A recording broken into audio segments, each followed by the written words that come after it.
And I think that's one of the things that I like so much about the 25 Creedmoor. It's light recoil, and anybody in my house can shoot it. My girls, my wife, doesn't bother anybody. And then you look at the fact that you can run 70 grain varmint bullets zippy fast. You can run 120 grain nozzle partition. I don't know if there's anything that you can't kill with that within reason. I'd shoot an elk in a heartbeat with that. And then if you want to do the long range game, you take the match load, the Hornady match bullet, and you're outperforming the 6.5 Creedmoor. So you kind of got a triple threat cartridge. You got a great varmint cartridge, a great big game cartridge, and a cartridge that if you want to play or compete at long distance, you can hang with any cartridge out there. Hi there, John McAdams here. Thanks a lot for joining me in episode 388 of the Big Game Hunting Podcast. Well, Hornady did it again, and we not only now have a new rifle cartridge to talk about, but we also have a new member of the Creedmoor family as well, with the new SAAMI standardized 25 Creedmoor cartridge. So is the new 25 Creedmoor just the latest fad?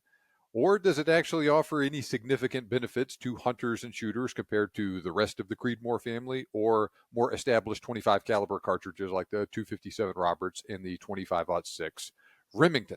Now, we have a special guest on the podcast today with Field and Stream shooting editor Richard Mann. Now, Richard actually started wildcatting, the cartridge we now call the 25 Creedmoor, about 10 years ago. And in this episode, he and I talk about why he first started doing that, what he thinks the 25 Creedmoor offers compared to other cartridges in the Creedmoor family, as well as rounds like the 257 Roberts and the 25-06. He talks about what he thinks the best use cases are for the 25 Creedmoor and what the future holds for it. This is a great interview. I learned a lot from Richard. I know you will too. But before we get into that, make sure you are on my email list. If you like the podcast, you will love those emails I send out every weekday about hunting, shooting, ballistics, stuff like that. Sign up at the link in the episode description or at biggamehuntingpodcast.com/ebook. When you do that, you'll also get a free ebook I have written on the best hunting cartridges. Okay, let's dive into things with Richard about the 25 Creedmoor. Good morning, Richard. Thank you so much for joining me on the podcast to talk about the 25 Creedmoor today. Glad to be here. Well, so for those who don't know, Richard Mann is the shooting editor for Field and Stream magazine. He's worked for Field and Stream for a long time, written a lot of articles about them. I've run across your work in many different places regarding many different topics in the shooting and hunting world over the last few years. I know you've been on numerous other podcasts. I know you, for instance, I think I listened to one with you on Ron Spomer's show talking about scout rifles. God, it all runs together, but a couple of years ago, whatnot. But I know, so you've done a lot of writing, a lot of shooting with a lot of stuff. One of the projects you have worked on is a cartridge that is now SAAMI standardized as the 25 Creedmoor. Now, it's existed for a long time as a Wildcat, but it's just now SAAMI standardized. And I have heard that you were one of the first, if not the first person to Wildcat that cartridge. So tell me a little bit about that story, what you did, and why you did it. Well, I don't know that I was the first to do it. I think I might have been the first to do it and write about it, which I guess that means something. Mm-hmm. But I've always been a fan of 25 caliber cartridges, 250 Savage, 257 Roberts. And I like the 25s because I think they bridge the gap between varmints and big game better than any other cartridge. None of them are perfect. No cartridge is perfect, but none of the 25s are perfect. 250 Savage, little slow on velocity. 257 Roberts, there's actually a long action cartridge that Remington really screwed up when they introduced it. Factory ammo is loaded to low pressure, and you can get plus P, but it's confusing. 25-06 is a long action cartridge. 257 Weatherby's just too damn much. 250 3000 Ackley Improved is pretty cool, but you got to fire form your cases, and that ain't no fun. So I got to thinking about the 6.5 Creedmoor case and necking it down to 25. In the past, people have necked 308s down to 25, and there's not a tremendous amount of difference, other than the the Creedmoor case is a little shorter. It allows you to use longer, higher BC bullets, etc. And I was actually coming back from a hunt with Neil Emery, who was working with Hornady at the time, and we just come up with the idea. And I got a savvy reloader here in West Virginia to help me, and a gunsmith, and put it together. And the only thing that I did was I asked Dave Manson to change the neck dimensions on a 6.5 Creedmoor case. So past the junction of the neck, there's no difference in the 25 Creedmoor and the 6.5 Creedmoor. Just smaller neck. And I also used 6.5 Creedmoor bushing dies to size the cases. So I could take a brand new unfired 6.5 Creedmoor case, run it in the bushing die, and then load it. And I just seeded them with 6.5 Creedmoor cedar die. And I was really pleased with the results. And I've been hunting with it for about 10 years. Not exclusively, but I've been hunting with it about 10 years. Killed a lot of coyotes, a lot of deer. And it's just, like I said, I've always liked the 25s. And it's I guess I finally found one that I really like, if that makes sense. Yeah. Now, 25 caliber is an interesting bore diameter where there's not a lot of rifle cartridges in that bore diameter. And like you said, they're all, for the most part, very old. And there's significant trade-offs associated with all of them like that. And so this is, you have the 25 WSSM that, was kind of a flash in the pan earlier this century. But I mean, other than that, I think the 25-06 was picked up by Remington in like 1969 or something like that. I mean, that's a long time ago. Yeah. Now, one of the problems that a lot of these cartridges has, or one of the shortcomings they have, is a slower rifling twist rate. Almost all, 250 Savage is 1 in 14, 257 Weatherby, Roberts, 25-06, they're all 1 in 10 SAAMI standardized. So they're kind of hamstrung with those bullets, and they do well with the bullets they're designed for. But I'm assuming that with your initial 25 Creedmoor build, you were using a lot of those legacy cartridges, or legacy bullets in them, like 100 grain interlock, 110 ELDX, stuff like that. Yeah, well, that's all there was to use. Mm-hmm. Berger, I can't remember. I think Berger had a pretty high BC 115, but I think it would even run a 1 in 10 out of a 25-06. Mm-hmm. I'm not a big proponent of long range shooting at animals at long distance, so that didn't particularly interest me. If you want to get really into the weeds, I'm kind of a 1/3 second guy, and I don't know if you've ever heard of that concept. Back in the day, everybody used to tell you if you sight your big game rifle in at 25 yards, you'll be good to go to 300 or 280 or whatever it is. Mm-hmm. And they call that kind of the point blank zero. It's close. It's not exact. You can get your maximum, what I call the maximum practical range, which is the distance you can hold on a 6-inch target and hold dead center on a 6-inch target, still get a hit. The bullet won't rise more than 3 inches or drop more than 3 inches. I kind of call that the maximum practical range. Mm-hmm. And it's real easy to find because gravity works on all bullets exactly the same. So if you just pull up a ballistics program, put in your BC and your velocity, and find where that bullet is, the distance it's at in 1/3 of a second, 0.33 seconds, that's your maximum practical range. Anything beyond that, you're going to have to compensate to hit a 6-inch target. And if you sight your rifle in that way, you're going to also have a zero somewhere close to 25 yards. It might be 23, it might be 27.5.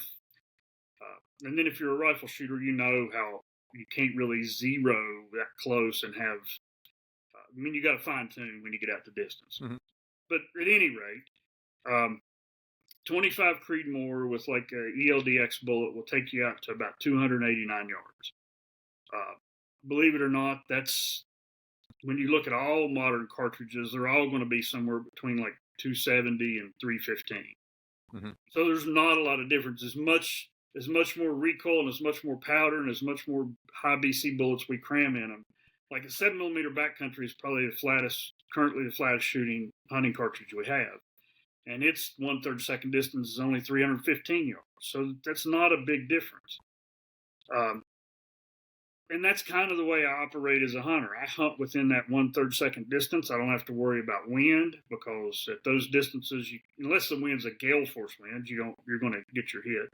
Mm-hmm. I don't have to worry about holdover or anything. And the 308 may be one of the best practical hunting cartridges worldwide, but that thing runs out of gas at about 260 yards, Especially, even with the high BC bullets, they're so heavy they can't get the velocity behind them to extend that maximum practical range. So it's a rabbit hole you can fall down if you want to, but that's kind of my concept for hunting. I try to keep everything within 300 yards, and I'm not saying I won't shoot past that, but for most practical hunting situations, I kind of like not taking shots that I don't know I can make, if that makes sense. So that is a very interesting concept, and I've heard of the idea of the max point blank range, but I have not heard of the 1/3 second rule. So that's very interesting, but I like how you explained it. It's the same thing. It's just a different verbiage. A lot of time, maximum point blank range, when they wrote about it in the old days, they would talk about an 8-inch target. So it's a little further, but as well as I do that there's all kinds of variables at play, and if you're working with exactly 4 inches of drop, a little jerk on your part, a little tweak of the trigger, just all kinds of things, a slight estimation, incorrect estimation in range, and you'll get a miss. So 8-inch kill zone is kind of the standard for a big game animal. I work with a 6-inch target, and I got an inch leeway on each end. Okay, very, very good. Tell us a little bit more about some of these initial loads you were using in your 25 Creedmoor. Well, the first thing I used was, like you said, a legacy bullet. It was a 100 grain spire point, which is kind of the traditional 25 caliber bullet. And I just started working up loads with it. And when I got to what I thought was about maximum, what I found was if 6.5 Creedmoor load will work just fine in a 25 Creedmoor. What I was calling at the time the 25 Hillbilly, because me and 2 other West Virginians kind of put it together. And I know a lot of people that work on a Wildcat cartridge want to stick their name on it because they know they're going to be rich and famous, but that never happens, So I was just kind of poking a little fun and named it the 250 Hillbilly. But what I found was if you can just use 6.5 Creedmoor loads, the diameter, the difference in diameter in a 257 and a 264 bullet is almost non-existent. I mean, if I hand you one and you don't have the other one with it, you're not going to know which one I gave you. So you can use 6.5 Creedmoor load data. You might be pushing the pressure just a little bit if you run a max load based on SAAMI pressures, but modern rifles, they got a lot of leeway in there about what kind of pressure they can handle. Yeah, to your point, I mean, I have a 25 Creedmoor and a 6.5 Creedmoor right here, and I know which one's which because I know. But man, it's you got to look real close at them to tell the difference. I mean, that's 7/1000ths of an inch in I did diameter. An article, I think, for Shooting Illustrated about the Creedmoor family, and I stood up the 4 cartridges and took a photo. And then when I got ready to write the caption, I was like, I know this is a 22. Did I get the 6.5 or the 25 and the 6 in the right spot? Did I get them right? They're almost identical. I've seen a lot of people comment on the internet, well, why even bother with the 25 Creedmoor? Well, why even bother with the 270 or anything else we've ever invented? All of these new cartridges fill minute niches for specific applications. And the advantage the 25 Creedmoor has over the 6.5 is you can shoot much lighter bullets for varmints. You can still shoot a heavy enough, big enough bullet for a big game animal. And then when you get into the high BC bullets, it'll even outperform the Creedmoor. I know everything varies. One guy's getting 20 feet per second more out of his rifle, so it'll outshoot one another. But if you go by factory specs, the 25 Creedmoor with the ELDX bullets will outperform the 6.5, trajectory-wise, and wind drift. Energy and a lot of other things come into play when you're talking about hunting, but fall down another rabbit hole. I don't think a lot of people understand the value of kinetic energy and what it really means. For years we've looked at that as a mechanism to determine like the power of a cartridge, which one's the most powerful. But I think what a lot of people don't realize is a lot of that kinetic energy is used to deform the bullet. It's not necessarily transfers to tissue damage or penetration. Mm-hmm. And the bigger the bullet, the heavier the bullet you get, the thicker the jacket you get, the more lead it gets. It's going to take more kinetic energy to deform that bullet. So you're looking at a minute difference in kinetic energy between a heavy 25 Creedmoor and a heavy 6.5 Creedmoor. Their terminal performance is going to be almost identical because some of that extra energy has to work to change that bullet, to force that bullet to upset and change shape. So energy is not a real indicator of anything. More energy is always better because it gives you more power or energy to change the bullet shape and do all that stuff. But that's a big consideration. I think a lot of people overlook. This bullet has a whole lot more energy than that one. Well, the 375 H&8 bullet is going to take a lot of energy to make it change shape. And especially if you go like with the 308, you're running those 178 ELDX. Mm-hmm. That thing is moving very slow, and it's going to take a lot of energy to change the shape of a big 178 grain bullet as compared to like a 135 grain. Well, to your to your point, all of these bullets have a minimum impact velocity that they are designed to, upset or quote unquote expand at, and just do apples to apples here. We're talking ELDX bullets for each. I know Hornady says they'll still deform at a lower velocity, but if you're want to be real conservative, go with a 2,000 foot per second minimum impact velocity. Because the 25 Creedmoor is shooting that 128 grain ELDX both faster and it's a higher BC bullet, that works out to 525 yards for the 6.5 Creedmoor and 635 yards for the 25 Creedmoor. That's over 100 yards additional range that you're staying above that impact velocity. Yeah, and if you're interested in shooting at animals at distance, at long range, when Hornady first came out with the LDX, I went out with them, and I helped them do a test where they were shooting into ballistic gel with, I think there was 4 different bullets, and I'll try to remember which ones they were, but I think we were showing with the 200 grain ELDX and the 30 cal, we were showing measurable bullet upset down to about 1,600 feet per second. My testing over the years has showed that 2,000 foot per second is pretty much the standard for any type of monometal bullet. What's that new? The new CX bullet by Hornady, Barnes triple shocks. Mm-hmm. You may find one that you can get 1,850, 1,900, but especially with those monometal bullets, the bullet upset, you're just it looks like you hit the end of the bullet with a hammer. There's not a lot of change in shape. And when you get down to like with the ELDX, which is essentially a cup and core bullet, it's the way we've been making bullets for years. And when you get down to that bullet, you're going to be at least 1,800, maybe even 1,600 with some bullets. So then you're talking a lot more distance. Mm-hmm. But what'd you say, 625 or something like that? You're probably out to 800 yards or something like that. Yeah, I would say so. And that's a whole other ball of wax if you want to be talking about shooting and stuff out that distance. But the end result is still the same. The 25 Creedmoor will get there going faster than the 6.5 Creedmoor will. Now, there's 2 lines of comparison that I think people can make with the 25 Creedmoor. One, you can compare it to the other Creedmoor cartridges. The other is you can compare it to the other 25 caliber cartridges. And let's just talk briefly about the Creedmoors. It's an interesting place, kind of right in the middle of the family. Now, traditionally, say if you look at, say, the 6.5 Creedmoor and the 6 Creedmoor, you go down, you neck a cartridge down, use a lighter, smaller diameter bullet. You can shoot it faster, so it's less recoil, flatter trajectory, but it's also usually a lower BC bullet, say with the 6 Creedmoor versus the 6.5. Now, the 25 Creedmoor is very interesting in that it is both faster and a higher BC bullet, and you don't often see that. Do you know anything about why that exactly turned out to be the case with the 25? Well, when you get into cartridge design and bullet design, there's a lot of different approaches to it.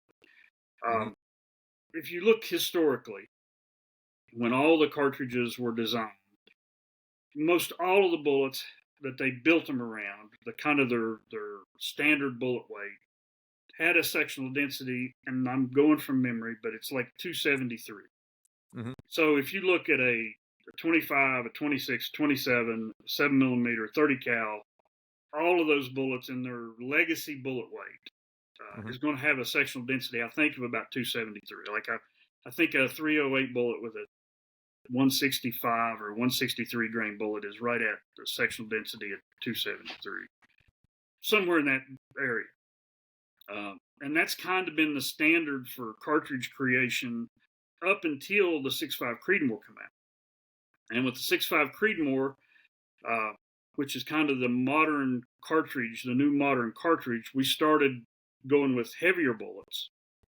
And it completely changed the way we were creating cartridges. Like, I think the 6.5 Creedmoor, I think that if you'd have built that to a 273, that's about a 120 or something like that, 120 grain. So let's see here. 143 grain 6.5 cal bullet is 0.293 sectional density. Yep. Like a 130 is 0.266. Yeah. So somewhere right in there, that's the way all these cartridges have been created. I don't know why. We used to put a lot of weight on sectional density because we thought it made bullets penetrate deeper. Mm-hmm. But being a relationship of the bullet's weight and diameter, if you've got a 6.5 Creedmoor bullet that's made out of chocolate and one that's made out of copper, and they both weigh the same, they got the same sectional density. So unless you're hunting Easter bunnies, it's probably not going to make any difference. So when you get with the 25 Creedmoor, anytime you take like two cartridges that have the same bullet weight and you reduce the bullet diameter, the BC is going to go up because the bullet's going to get longer when you reduce it, And there's kind of that sweet spot with the 25 where you can get like a 130, 128 grain bullet that has a higher BC than a 6.5. And then some of the lighter grain bullets also have higher BCs. It's just an anomaly, or I guess whatever. The 6.5 bullets have always had higher BCs compared to a lot of other cartridges. And now with the 25, with some of the new bullets they're making, we're seeing high BCs there too. Yeah, it's an interesting thing. And I guess, you can make one of these bullets as heavy as you want, as long as you have a fast enough twist rate to stabilize it and enough powder capacity to push it at a reasonable velocity. But like you said, just seems to be the sweet spot where with essentially the same cartridge case, same amount of propellant, very, very similar anyway, you can take that bullet. It does have a faster twist rate. 1 in 7.5 is SAAMI spec for the 25 Creedmoor, and you can get it going 2850 versus 2700 for the 6.5 Creedmoor. Well, and if you're not talking extreme range, like I ultimately settled on the 110 AccuBond for the 25 Creedmoor for all the big game hunting I was doing. Mm-hmm. I started with the ELDX. It worked great. I had a couple instances where the bullet didn't deform and what I thought was ideal to give me the best penetration and tissue damage. And I kind of transitioned over to the AccuBond, which I've had a lot of success with. But with the 25 Creedmoor, I put an originally twist of 1 in 8 on the rifles I built. And at that time, that would have handled any 25 caliber bullet that was being manufactured. And it's kind of funny now, my rifles don't, with the 1 in 7.5 twist and the new ammo from Hornady, the factory SAAMI ammo, my rifle will not shoot the match load very well at all. And there's only a half-inch twist difference, which you'd think that ain't enough to matter. But neither one of my rifles shoot it well. That is interesting how that works out. And, maybe it's the half-inch twist, or maybe it's just your rifle just doesn't like it. It's someone else's one and it would. True. That's always been the case with rifles. They're picky. But another thing that comes into effect, when you buy a rifle and you specify a 1 in 8 twist or whatever, it doesn't matter. There's no guarantee that it's exactly 1 in 8. It may be 1 in 8.1 or 1 in 8.2 or maybe 1 in 7.9. Those numbers are estimations more than they are exactness. So you can run into I know you've heard like the 22-250, it had a really fast twist when it was introduced. And a lot of people was wanting to shoot 60 grain partitions in the 22-250 to deer hunt. Some rifles wouldn't stabilize them and some would. And I think it's just a matter of one of them just had a little bit faster twist than the other. maybe a little more chamber pressure was pushing the velocity, because faster velocity negates twist rate too, So that's what you run into. And like I said, neither of my rifles, the one I built one on a Model 7 with a 20-inch Douglas barrel, and I was getting like 4-inch groups with the Hornady match load out of it. Oh, geez, man. So I'm kind of in a dilemma. I've got two 25 Creedmoor rifles, and neither one of them like factory ammunition. And that was the whole beautiful aspect of Hornady standardizing the 25 Creedmoors. I don't have to hand load anymore, right? Well, I still got a hand load because I don't like the factory loads. So back up a little bit. You said you were using the 110 ELDX and the AccuBond in your rifle. About how fast were you pushing them? I've got the load data here. Let me pull it up. Out of the 20-inch barrel on the Model 7 rifle, I was running almost $3,000 with the 110 AccuBond, 2970. And then on I was breaking 3 with the 24-inch barrel with the AccuBond. The ELDX, out of the 24-inch barrel, I was breaking 3. That was the 110. And then, let me see. It was about 100 feet per second slower out of the 20-inch. So, I mean, that's pretty good for a 25, 110, 257 Roberts, you can get $3,000 out of a 100-grain bullet pretty easy, depending on your barrel length and how some rifles. I've tested rifles side by side from the same manufacturer with the same barrel length, chambered for the same cartridge, and I've seen 100 feet per second difference in muzzle velocity. It's just rifles are like people, Some of them like some things and some of them don't. But yeah, I was running almost 3,600 with the 70 grain VMAX, which is just wicked on coyotes. Oh man, yeah. That sounds flat shooting and probably just hits like a hammer too. Jeez. Yeah, it just erupted them. Yeah, have you noticed like a 243 Winchester? You can shoot, I think, a 58 grain VMAX, even faster than that out of it. Had you? I don't know if you shot that load on coyotes. Could you tell a difference between that and the 25 Creedmoor, or are they both just splattering them?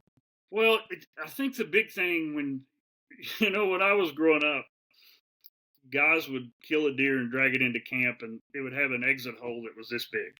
Mm-hmm. It was called the bullet hit a rib coming out, and if you hit a rib on exit, you're going to get a big exit hole. If you slip it between the ribs, you're not going to get much of an exit hole. And I think one of the problems you get into with varmint cartridges, the damage you see is largely based on the point of impact, what that bullet initially hits. Like if it's right on the shoulder bone on a coyote, it's going to make a nasty hole.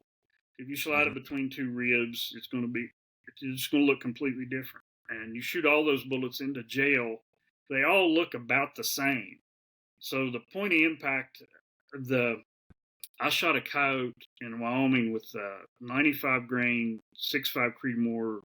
What's that? VMAX load, or what do they call their ELDVT? No, it's their Varmint. It's Hornady's Varmint line of it. Varmint Express. Okay. 95 grain Varmint Express. 95 grain sounds awful heavy for a varmint bullet, but you're dealing with 6.5 caliber. So anyway, I shot a coyote with that in Wyoming, and it almost cut him in two. And I was shocked because that's not a very fast bullet, coming out of the 6.5 Creedmoor compared to like a 22-50 or a 223. But hit him right in the stomach. And it just, all of that, bullets are really responsive to liquid. You shoot a water jug with a high velocity bullet, you get a tremendous explosion. And that's essentially what happened to him. And it just hit him in the stomach and just erupted. And so I think a lot of times with varmint bullets, it's really hard to compare wounds on animals and say, well, this one's much better than that one, because the point of impact, those bullets bust apart almost immediately. There's no retained weight. There's just shrapnel for the most part. And but now I have done some coyote hunting. I wouldn't say it's something I do a lot of, but it seems like people that are interested, they want to kill a coyote, just kill it. They don't really care what the hide looks like afterwards. Those people gravitate towards 6.5 Creedmoor, 25 Creedmoor with that lighter bullet sounds good for them, 243, all of those sort of things. And then guys that do care about it, they gravitate more towards the smaller cartridges. Yep. And, they're acceptable. It's okay if one gets away every now and then, but they want the ones that they get to be in good shape. Yeah, well, and they sell the hides, and yeah, there's some money there. Not a tremendous amount, but there's some money there. And if you're commercially killing coyotes, every bit of money you can make for the hide you select, will make a big difference. Like jackals in Africa, they're the size of a small coyote. They maybe go 25 pounds, a big one. And I hunted with a guy in Africa this year, and he used a 243 for jackals. And I don't remember which bullet he was using, but I know it was a lightweight, fast bullet. And there's quite a bit of money in jackal hides because there's a lot of market for making things for tourists and hunters to bring home, and stuff like that. So he wanted to save the hides. And, I've talked to some people that I knew a guy out in Montana that shot just a machined bullet that would not upset or expand or anything, and because he just wanted to poke a hole in them. But still, if you hit a rib or a bone or something on exit, you're going to get a nasty hole. Yeah.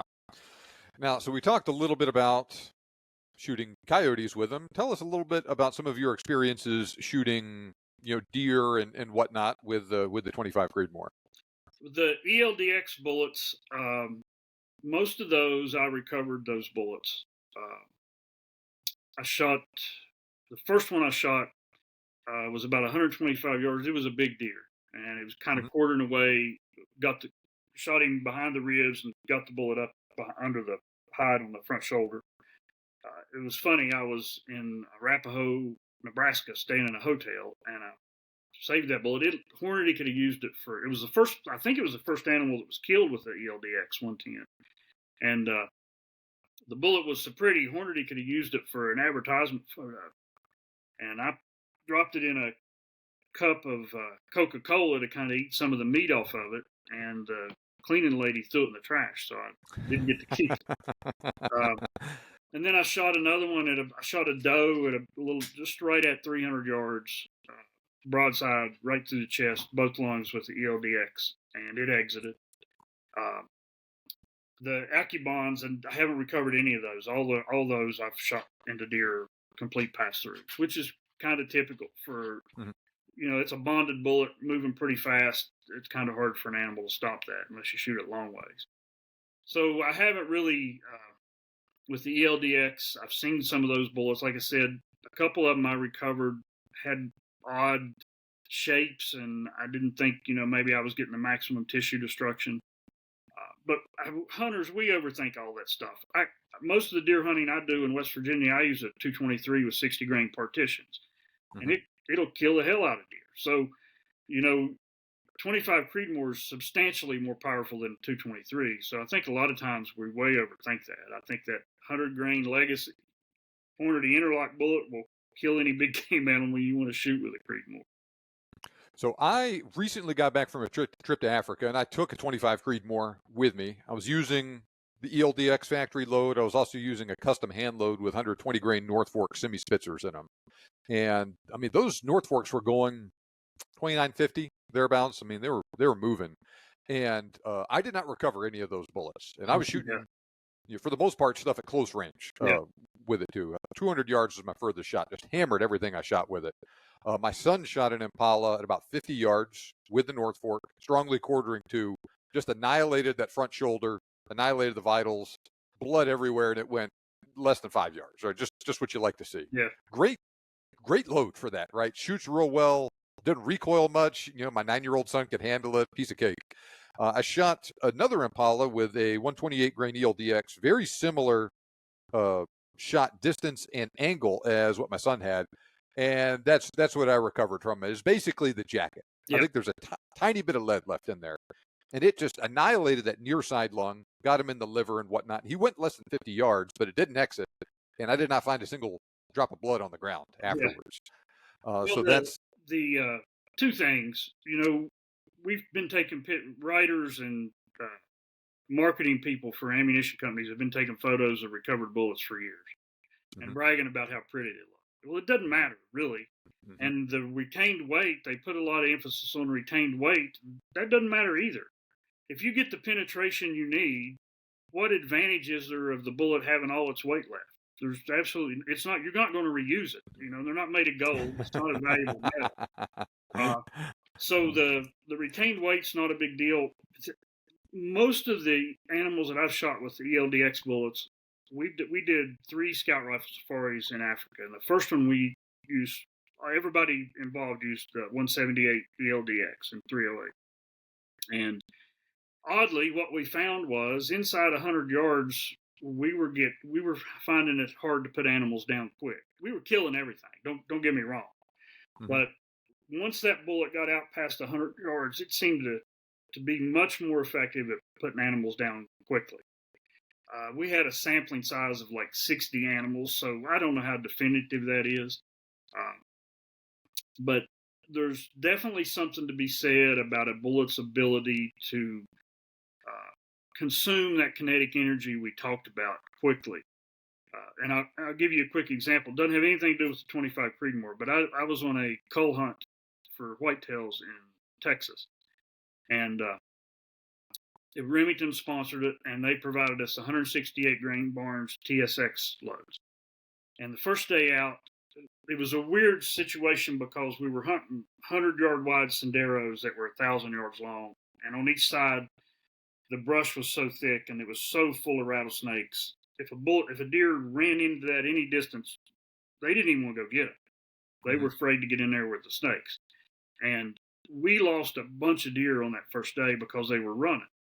And, everybody says, well, I made a good shot him through the heart or whatever. You don't know unless you recover the deer, but we were losing deer, and it was a little upsetting because Remington was wanting to promote, this was right after they acquired Barnes. They were wanting to promote Barnes and their rifles and everything.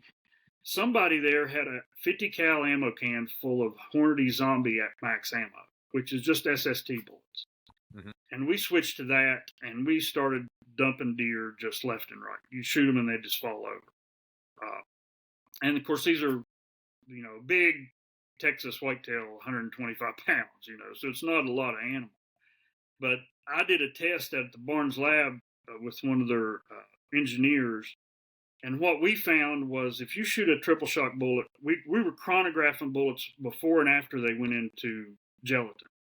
And a triple shock monometal style bullet will lose about half its energy going through 8 inches of gelatin. Now, it's using that energy to change the shape of the bullet and penetrate and all that, like we talked about. But you take a core lock bullet or a typical cup and core bullet like the ELDX, and they're losing like 80% of their energy in that first 8 inches. And I think that makes a tremendous amount of difference when it comes to tissue damage and the shock on the animal, whether they fall down or not. It's just like if somebody punches you hard, you're going to fall down. Now, you may not be out for the count, but if you're bleeding at the same time and your blood pressure drops too much before you can get back on your feet, you don't get back up. So when it comes to bullets like that, there's a lot of different things that play in, like we talked about shot placement.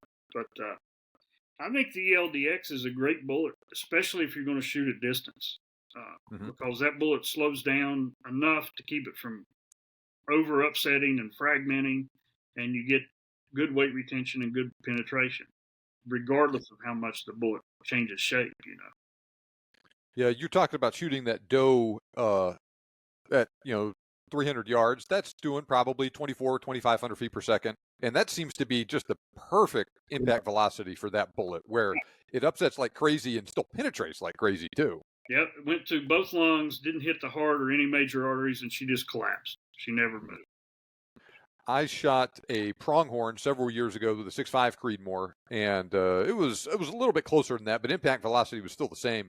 And I shot him right behind the shoulder, and he turned and ran, and he flipped around, and so I could see his offside shoulder when he ran away from me. And he had a giant red spot on him, like that big, as he was running, and just boom, just tipped over after 10, 20 yards. And so, yeah, it's an interesting. that I was using that bullet outside of its ideal use case at 75 yards on that Impala, and it still worked. But it is interesting, how it works. But you shoot that North Fork at 400 yards, and it's going slow enough where it don't work nearly as well out that far. It'll still penetrate well, but you're not going to get a lot of upset out of it. I got to share with you. I get readers contact me all the time and, hey, I'm going on this hunt. I'm going to use this cartridge, what bullet, etc. And for years, if you live in the East and you're going west to hunt elk, you had to get a Magnum. If you're going to Africa, you got to take a Magnum. But when my wife's first trip to Africa, she works for a coal company. She's not a coal miner, but she works for a coal company, handles their books. And she told some of the miners that would come in and talk to her, she said, well, I'm going to Africa. And they said, well, what are you taking? And she said, I don't know, because women don't care. They just take whatever you give them. And she come home and ask me, and I said, you're taking a 243. That's what you'll be shooting. So she told those guys, and they were like, oh my God, you're taking a 243 to Africa? I thought your husband was some kind of gun guy or new stuff. She's using an 85 grain partition, one shot kills, Gibbs buck, wildebeest, and impala. The point I'm getting at, Dave Petzel, a longtime rifle editor at Field and Stream, wrote an article years ago and talking about killing power and how, everybody's got their favorite cartridge. And he said, if you can shoot, it doesn't matter what you use. And if you can't shoot, it doesn't matter what you use. And I think that's one of the best quotes I've heard. If you can shoot, avoiding extremes, you're not going to shoot a Cape Buffalo with a 223 or a prairie dog with a 458 lot. But avoiding extremes, if you can shoot, it doesn't matter. I would say that is excellent advice, like you said, aside from the extremes. And that brings us to another nice advantage of the 25 Creedmoor with that mild recoil it has. 6.5 is already a light recoiling cartridge itself, and then the 25 recoils even less. Yeah, people will argue about how I guess the macho side of men want to say I can handle a 300 Win Mag and whatever. Once you get above about 20 pounds of felt recoil, shooting ability starts to diminish because it starts affecting. It doesn't matter who you are. There's a reason the 6.5 Creedmoor is so popular for long range shooting. You shoot a lot of rounds and it don't kick.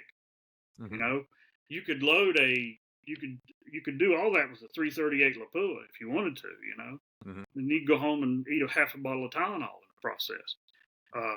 So when you get under 20 pounds of recoil, you start shooting better, much better, and that's why the 6.5 has been so popular. And I think with the average weight rifle with a 25 Creedmoor, you're probably looking around 13 foot-pounds of recoil, which is hardly anything.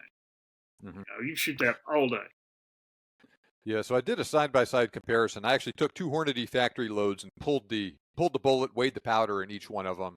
And in an 8-pound rifle, assuming you're getting advertised ballistics for each one, 13.9 for the 6.5 and 13.2 for the 25. So it's not a big difference, but I mean, it's 5%. And throw a suppressor on it and it drops even more. You're adding weight to the rifle and you got that gas capture, then you're down around 10 pounds. And that's, anybody can shoot that, And that's, I think that's one of the things that I like so much about the 25 Creedmoor. It's light recoil, and anybody in my house can shoot it. My girls, my wife, doesn't bother anybody. And then you look at the fact that you can run 70 grain varmint bullets zippy fast. You can run 120 grain nozzle partition. I don't know if there's anything that you can't kill with that within reason. I'd shoot an elk in a heartbeat with that. And then if you want to do the long range game, you take the match load, the Hornady match bullet, and you're outperforming the 6.5 Creedmoor. So you kind of got a triple threat cartridge. You got a great varmint cartridge, a great big game cartridge, and a cartridge that if you want to play or compete at long distance, you can hang with any cartridge out there. And, let's switch gears a little bit, compare it to, say, the 25-06. You're using, 10, 12 grains additional powder in the 25-06. And the 25-06 isn't a real hard kicking round, but I mean, it's certainly more than the 6.5 and especially the 25 Creedmoor. Well, and the other thing you run into with the 25-06 is you got to have a longer action. And people will say, well, I can work a short action faster. Yeah, but there probably ain't a clock in the world that can time that, the difference. But the real difference is in stiffness, because anytime you make anything longer, it loses stiffness. And stiffness of the action plays a great deal into precision shooting. If you could get an action in a cartridge that was just about that long, I don't know if you remember, have messed much with like the 6mm PPC. I'm aware of it. I've never shot it. Well, it's a 6 arc. It's the same thing. 6 arc just has a faster twist rate. Hornady just essentially standardized that PPC cartridge, but that cartridge was so short they would put it in those little short actions and they would win all those bench rest shoots, and that was a factor of it. And all the short action cartridges have that advantage over the long action cartridges, because the action, if it's the same diameter and same wall thicknesses, etc., it's going to be a stiffer action. Yeah, and this is an area where it's a small difference, but in a competitive environment like that, every little bit counts. That extra 1% makes a giant difference. Yeah, if like me, you try to limit most of your hunting shots to 300 yards, it really doesn't matter what you're using. I mean, it's all the modern cartridges, are going to perform about the same. 270 is kind of hard to beat when you're dealing with 300 yards and in.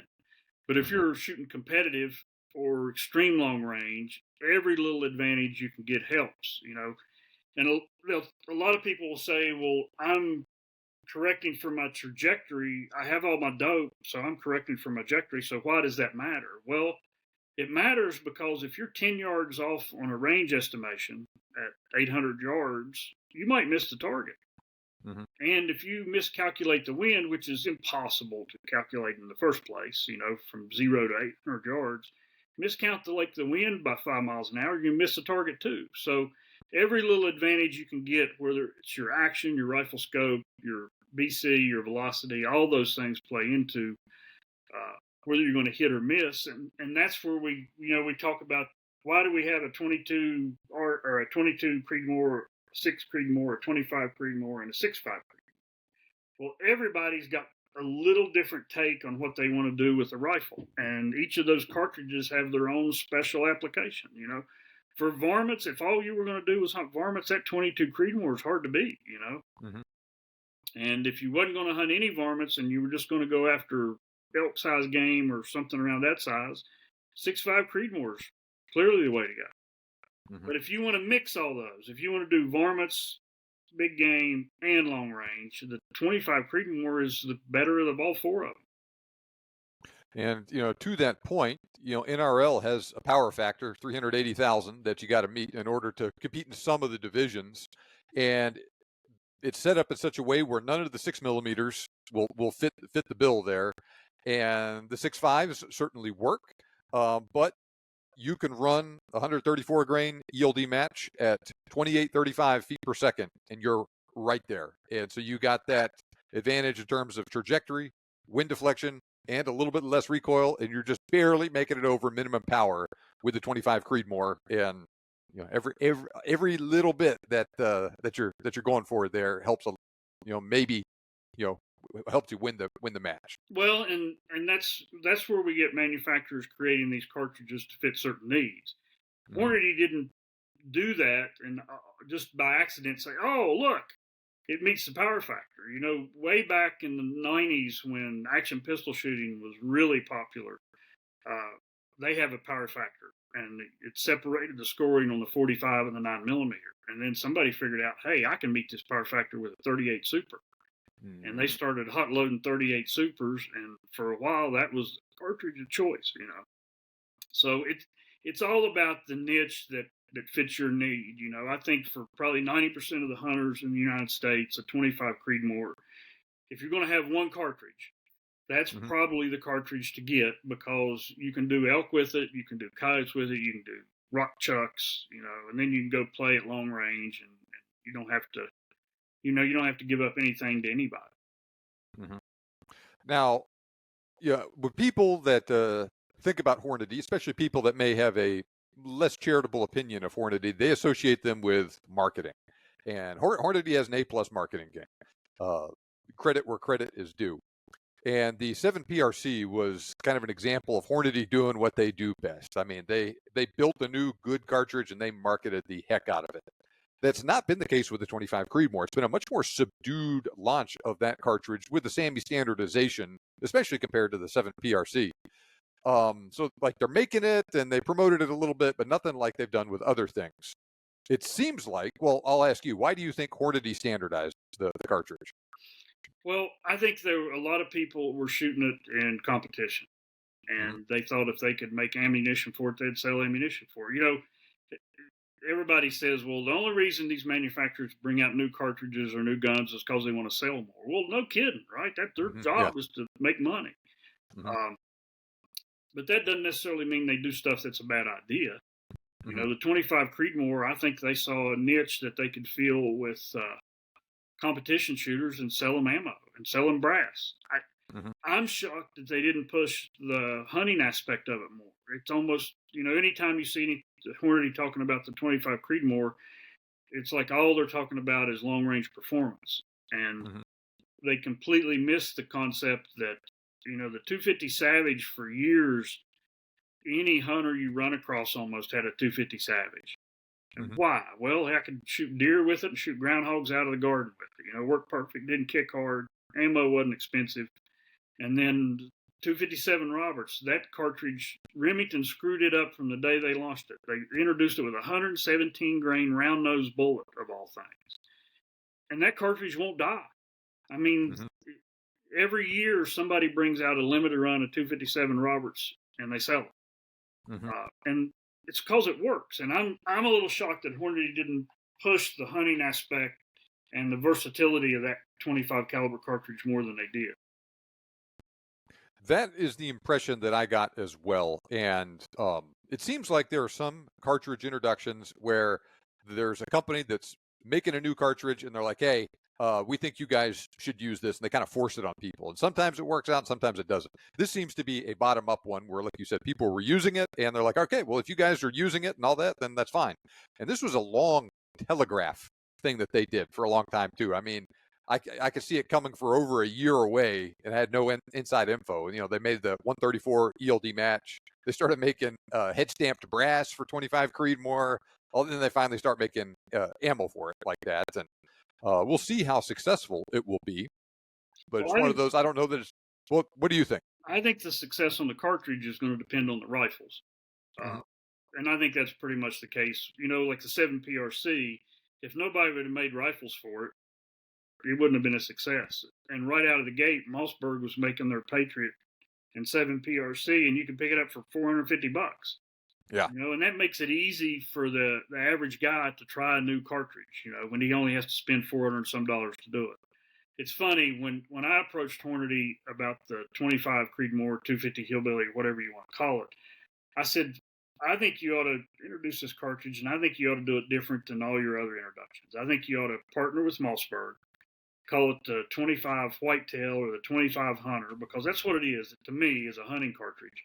And the first rifle that's introduced in this thing, a guy can go out and buy it for $450. And you're making ammo for it that he can take and go shoot a whitetail deer. And I think the cartridge would have done phenomenally. And this was back in 2015. But they were all wrapped up in the 6mm Creedmoor, and they put a lot of marketing behind it. And I mean, I don't know. You get into the competition world, there's some people shooting it, but that cartridge is falling kind of flat, I think. And they just didn't see that approach. And now they launched the 25 Creedmoor, and I think they listed 15 or so rifle manufacturers but they're all, none of them are affordable. You know, they're all, I think Weatherby's going to bring one out soon, and Christensen Arms, but I mean, you're still over $1,000 for a rifle. And there's nothing wrong, like, Proof Research sent me one of their Glacier TIs in 25 Creedmoor. That's a $8,000 rifle, and it will absolutely drive tax. But how many people are going to buy an $8,000 rifle just to play with a 25 Creedmoor? You know? Well, to your point, right? The last, you know, the thing that I'm comparing this to in my mind was the 22 Creedmoor, which kind of came out under similar circumstances a couple of years ago. Horizon Firearms and Fierce pick it up right out of the gate, and that's, you know, $2,000, $3,000, $4,000 rifles. And then you know, people, you know, then not a lot happened with it. And then Weatherby picked it up and said, okay, now you can get it for $1,000 rifle. And now I just heard that Ruger's picking up the 22 Creedmoor in the American. So now we're down to a $550 rifle. So we'll see if a similar thing happens with the 25 Creedmoor in the next couple of years. I think Weatherby and Remington would both be great candidates, or not Remington, Ruger would be great candidates that if they pick it up, then that signifies we're going to be seeing this hang around for a while. Yeah, absolutely. And I'm a big fan of lightweight rifles, and always like a light rifle. I don't see the advantage of carrying around 10 pounds when I'm hunting. You go on a hunt, you look at the amount of time you spend pulling the trigger and the amount of time you spend carrying the rifle. 10-pound rifle don't make sense. And I've been trying to get Wilson Combat. They took over the production of the new ultralight arms rifles. Mm-hmm. They make a 308 that weighs 5 pounds. And I've Wow. been trying to get them to introduce a 25 Creedmoor. And I don't know if they will. If they do, I'll buy one. And I think a lot of other people would, because, then you've got a lightweight rifle that's sub-MOA gun. And I sound like a broken record, but you can varmint hunt, big game hunt, shoot long range with it, Mm-hmm. Yeah. Now, another thing that we have seen in the last couple of years is the development of legacy bore diameters to use faster twist rates. Classic example, 277 caliber. We saw the 27 Nosler and the 6.8 Western come out, got that 165 grain Accubon long range. Now Browning is starting to make fast twist 270s. If anything, that 25 caliber bore was even more neglected in that area than the 277 caliber bore diameter. Is that something that you think we might see with? Okay, we got 128 ELDX and 134 ELD match. Are we going to see Weatherby produce a fast twist 25-06 or something? Yeah. Mm-hmm. Okay, that's what I would have thought. Yeah, you don't know. I don't think you're going to see any fast twist applied to legacy 25 caliber cartridges. The 250 Savage, 257 Roberts, 25-06. I don't think that's going to happen. But it would surprise me to see something around 25-06 velocities with a fast twist in 25, because now we got the bullets to work with. Yep. It's like the 6.8 SPC. When that come out, it's a 277. It uses a 277 bullet, and there was no bullets for it. And there still ain't any bullets for it, really, and it died.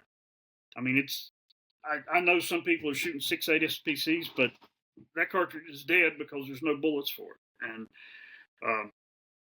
the funny thing about the twist rate that I've never understood, the same year that Winchester introduced, or that Remington introduced the 6mm Remington, Winchester introduced the 243. The 6mm Remington is capable of faster velocities, but Remington put a slower twist on it. I think Winchester had somebody in their factory feeding them information, because they put a faster twist on the 243, and the 6mm is dead. They tried to bring it back. They called it the 244 Remington and the 6mm Remington, and it died. And there was a twist rate thing. And Remington's made a habit of that, with cartridges, and making big mistakes when they introduce it. And another perfect example is the 284 Winchester, which is the original short magnum cartridge. Winchester put a 1 in 10 twist rate on. And then on top of that, they put a throat. The SAAMI specs for the throat on a 284 Winchester is a 1/2 inch long. You cannot see the bullet out in a 284 Winchester and touch the rifle. But for years, a lot of competition shooters found the advantage of that case size and capacity and loading it with high BC bullets, and they would make their own barrels and change the twist rate and change the throat on it. I think a lot of times manufacturers fail to look forward, and they're only looking at what's available when they produce or design a cartridge.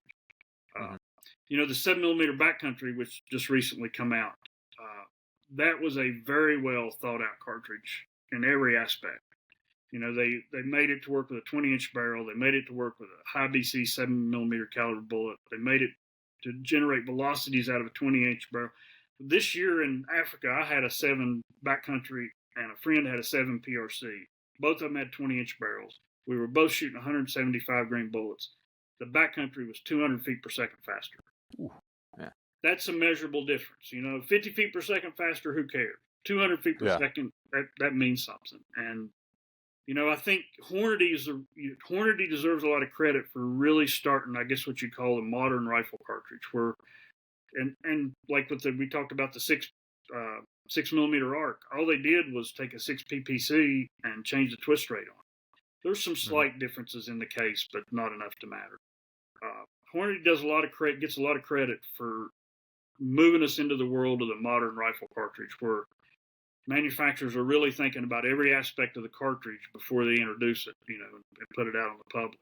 And that's all we benefit from that, like the 22 arc or the 6 arc or the 22 Creedmoor. You may not see any need for that, but I guarantee you, some guy somewhere is sitting there, and when he sees that, he's like, "That's exactly what I've been wanting," And hand loading and creating Wildcat cartridges is expensive.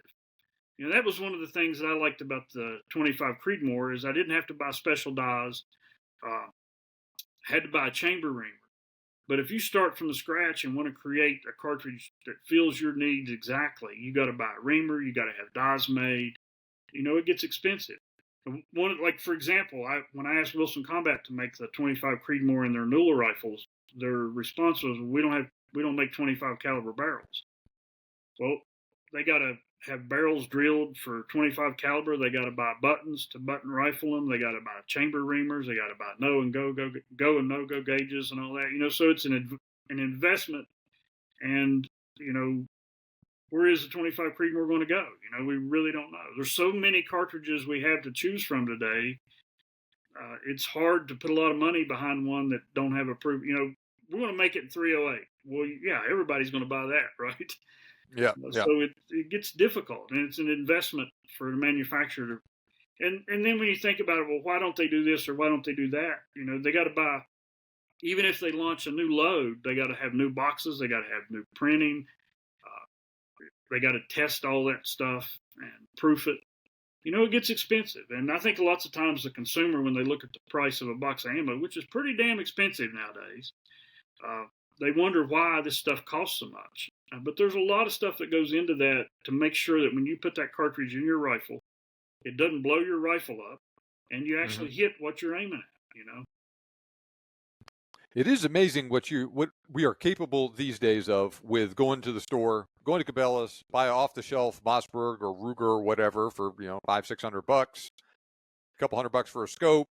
Maybe you spend $100 to buy several boxes of ammo, and you go out and you're hitting a target at 300-400 yards. Well, there's or a even good further. chance one of those loads is going to shoot about MOA in your rifle. Yeah. And you spend hardly anything. The first rifle I bought, centerfire rifle, was a 270. I think I paid $200 and some for it, paper route. And it would shoot 1.5 inch, 1 3/4 groups. And at that time, everybody, "Oh, that's pretty good." And I started hand loading for it and convinced my dad that we're going to save money because we're hand loading. Well, we didn't save any money. I spent all kinds of money, buying different powders and different bullets and all that stuff. But I made the rifle shoot. So yeah. Well, and you had fun in the process. Yeah. And you ended up building yourself a career in the process, unbeknownst to you too, didn't you? Well, so this has been a very interesting conversation about the 25 Creedmoor, and I like the fact that we were able to kind of peek behind the curtain a little bit and really go back and see how things came along. And it seems like the story of this cartridge is at least a little bit different than what people think is the case with a lot of these new cartridges. They're making it just to push it on us. No one needs this garbage, blah, blah, blah. I really like the cartridge. I hope that it sticks around, and we'll see what the future holds with it. But I think the next couple of years are going to be key to see, like you said, which rifle manufacturers pick it up. If we see other companies, we see Nosler pick it up, for instance, or something like that, then we may be onto something and may be sticking around. Yeah, I think the tale on all these cartridges is when Remington starts loading core locks in them, there's a pretty good chance they're going to be around for a while. But that was how I knew the 6.5 Creedmoor was sticking around, when you could get a Winchester PowerPoint and Remington core lock ammo in it. Yeah, and then the other thing, at least with the 25, if you're a hand loader and they quit making 25 Creedmoor ammo, they quit making 25 Creedmoor brass, all you need is a 6.5 and a bushing die, and you can do it all yourself. It's not there's not a lot of cartridges like that, and that's a little interesting tidbit to it. I use it quite a bit. Unfortunately, in my line of work, I end up hunting and shooting a lot of guns that I don't really want to hunt or shoot with because I have to write about them and test them. But when I get a chance, I usually take one of those 25 Creedmoor rifles I got. And right now I'm looking for another one because the ones I got won't shoot the factory ammo. Well, that is actually a good segue into our final question that I'm asking everybody on the podcast this year. Richard, you must choose one to hunt with for the rest of your life. Either a single cartridge, and if you choose a single cartridge, you can use any bullet in that cartridge, or you choose a single bullet type, and then you can use that bullet type in any cartridge. What is your choice? Is it a bullet or is it a cartridge? And then which one is it? I would have to go with a bullet because I like so many different cartridges. It'd be hard for me to stick with one. I think the best all-around hunting cartridge for big game is a 308 Winchester. Just because you can get ammo for it anywhere. There are all kinds of rifles to choose from. But I would go with a bullet, and it would be a Accubon. I've killed more animals from groundhogs to moose with Accubons. They've never let me down. They're easy to make shoot, and they're wonderful terminal performance. And you can get them from 22 caliber all the way up to at least 375 caliber, maybe even bigger than that. Yeah, I load them in my 223, the 70 grain Accubon. I got a fast twist 223, and I've shot several deer with it. And I've used them up 308 for a moose. I've used them Accubons for almost everything in Africa, eland. I've seen a Cape Buffalo shot with one, but I've never shot one with an Accubon. But if I had to pick one bullet, it would be the Accubon. Okay. Well, I think that is an excellent choice. Richard, it was wonderful having you on the show today. Thank you so much for joining us. Yeah, thanks for the invite. All right, so we'll see what the future holds with the 25 Creedmoor. I am intrigued by the cartridge, but I'm also cautious about what I want to say about it right now. In any case, I will be producing some content in the near future about the cartridge and some comparisons on how it stacks up next to the rest of the Creedmoor family, as well as older 25 caliber rifle cartridges. So stay tuned. I have put links to a couple of Richard's articles on the 25 Creedmoor in the episode description. Same is also true with a ballistic gel test I conducted with the ELDX and match factory loads from Hornady for the 25 Creedmoor. And if you listen on Spotify, make sure you answer the poll question about the cartridge in the Spotify app. And finally, don't forget to sign up for my email list at biggamehuntingpodcast.com/ebook. You'll also get my ebook on some of my favorite hunting cartridges at the same time. Remember, you can make your hunting dreams come true, and we can help. Thanks a lot for listening. I'll see you back here next time on the Big Game Hunting Podcast.